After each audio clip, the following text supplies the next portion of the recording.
Nadiskubrihan sa tropa sa 23rd Infantry Masigasig Battalion, Philippine Army sa Sitio Tudol, Barangay Tungaw, Butuan City ang mga high-powered firearms o gamit panggera atol sa combat operation ni atong Pebrero 4. Naengkwentro sa mga sundalo ang giban-abanang 15 kagituhang miyembro sa Platoon Sagay SRSDG-3 North Central Mindanao Regional Command sa NPA nga gipanguluhan ni alias XJ.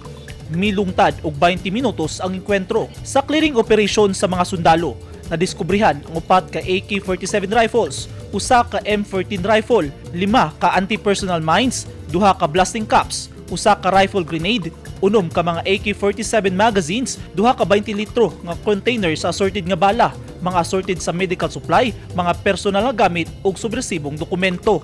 Gilunsad ang operasyon pinaagi sa direktiba ni General Andres Centino, ang Chief of Staff sa Armed Forces of the Philippines, aron paspas nga babungkag ang NPA sa Caraga Region.